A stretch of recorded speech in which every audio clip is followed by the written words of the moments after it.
hablamos de glucocorticoides, nos referimos a qué hormona? Cortisol.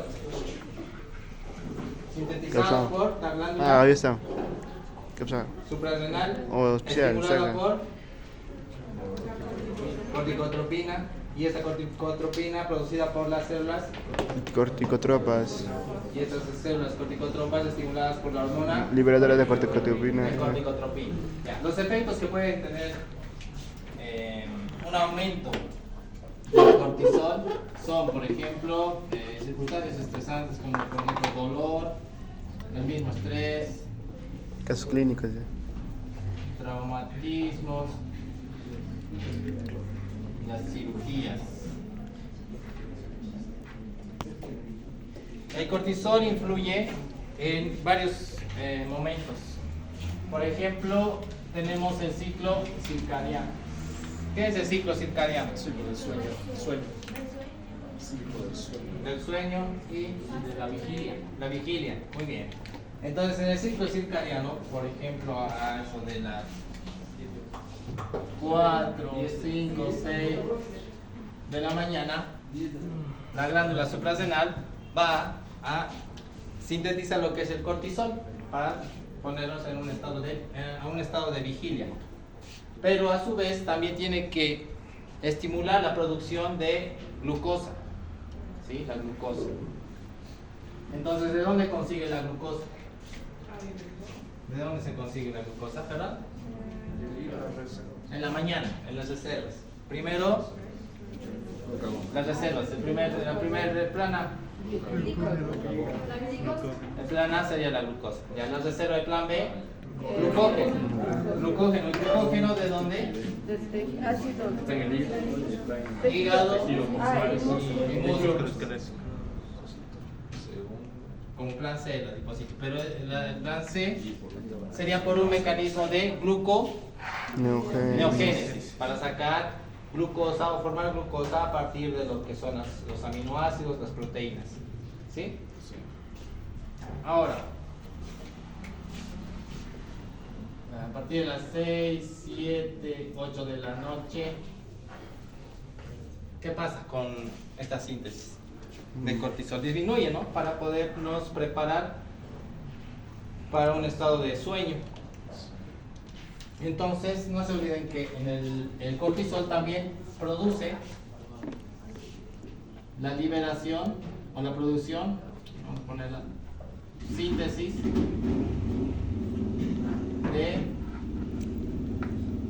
glucosa en las primeras horas del día para poder desarrollar nuestras actividades. El ciclo circadiano. Ahora, tiene un proceso antiinflamatorio. Bueno, un efecto antiinflamatorio. No sé si escucharon bueno, ¿qué fármaco se formaría a partir del cortisol? Primero. Corticoides. Se han creado los corticoides a base del cortisol porque se ha visto que el cortisol tiene un efecto antiinflamatorio.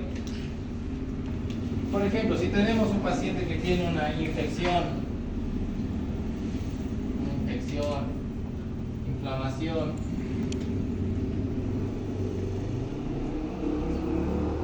en un caso de infección, ¿qué células son las que responden del sistema inmunitario? Los leucocitos. Los leucocitos. Pero aparte de esto, también se producen sustancias químicas, son las citocinas. Entonces, estas sustancias químicas, las citocinas, lo que producen es que van a tener una mayor captación o van a llamar a más leucocitos, a la serie blanca.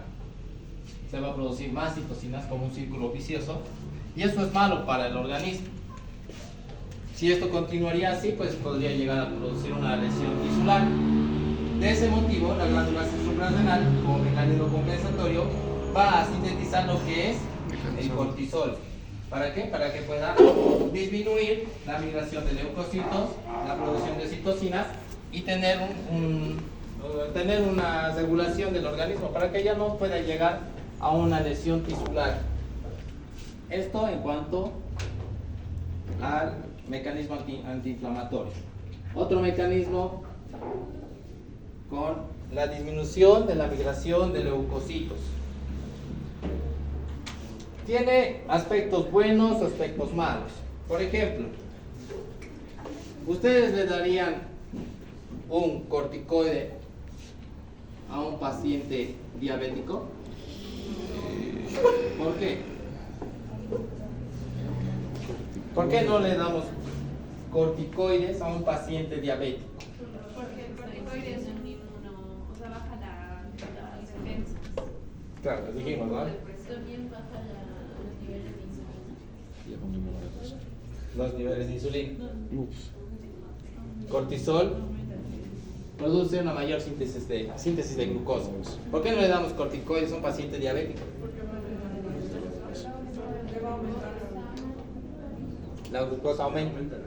Aparte también tiene un efecto en las células dianas que van a recaptar glucosa, las inhibe esa comunicación. Sí, el mismo nombre lo dice, no es un glucocorticoide. Entonces, si le damos a un paciente diabético corticoides, pues va a aumentar su glucosa.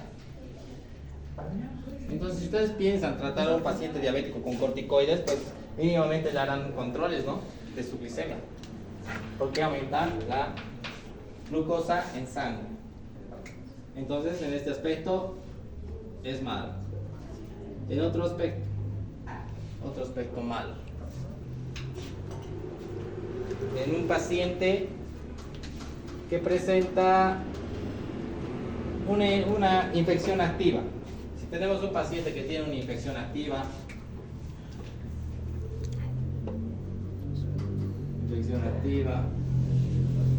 una tuberculosis activa, ¿ustedes le darían corticoides a este paciente? No, ¿Por qué no? porque bajan las defensas. Baja. No. Nos hace hacer. Entonces no le damos a este paciente tampoco lo que son los corticoides. ¿Sí? Si no, esta infección puede llegar a un cuadro más grave, ¿no? Una sepsis. Con la respuesta, no, incluso tenemos en qué situaciones es buena la administración de corticoides.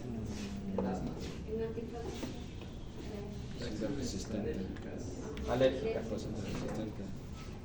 Por ejemplo, tenemos a un paciente que se le ha realizado un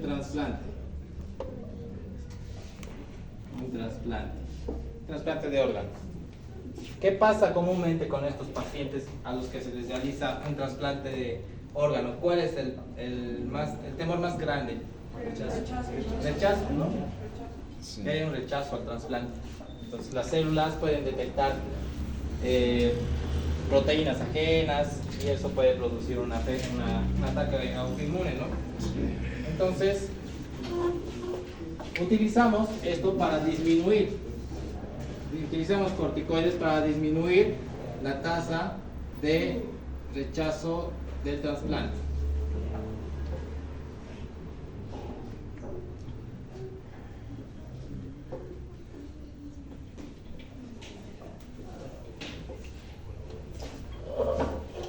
Pacientes con enfermedades autoinmunes.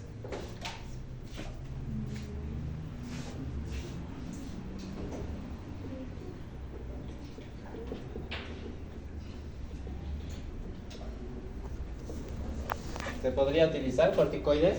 Sí. ¿Sí? ¿Por qué?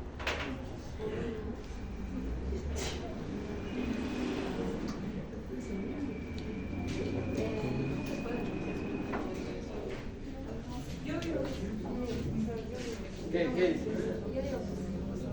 Dicen que sí. No.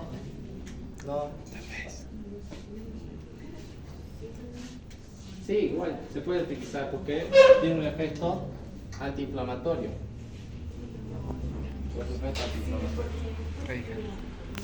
Traiga, que traiga. Venga.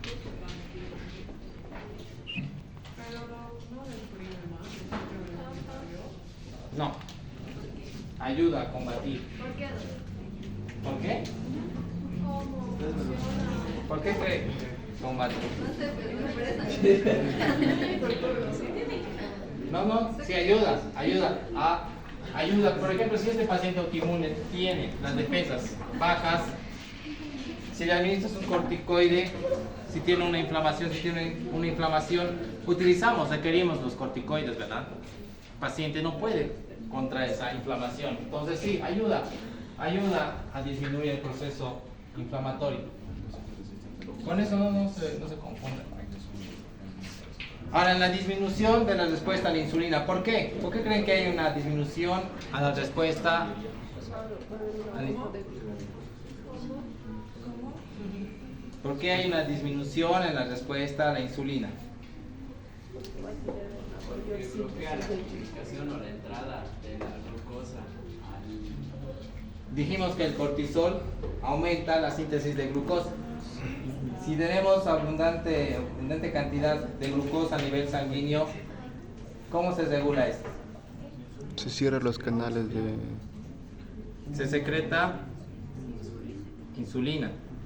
La insulina se une a su receptor. Pero ¿ustedes creen que estos pacientes que están sometidos constantemente a estrés, el páncreas pueda trabajar 2-3 veces su capacidad normal? No, porque se cansa. No, ¿verdad? Entonces sí, produce una disminución a la respuesta a la insulina en base a ese mecanismo.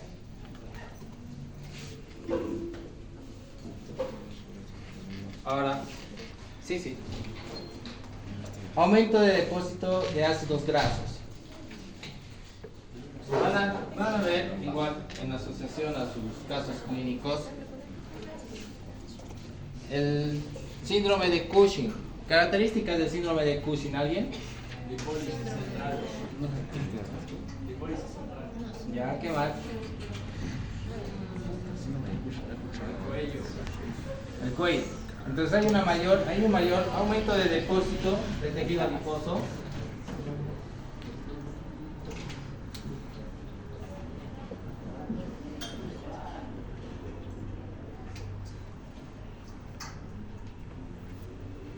Son las características. Por ejemplo, en la región posterior del cuello, en la región cervical, que se llama cuello de búfalo.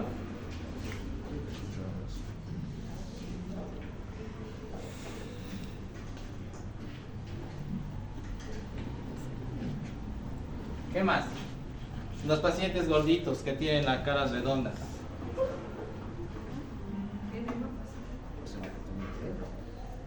Tienen una cara de luna llena.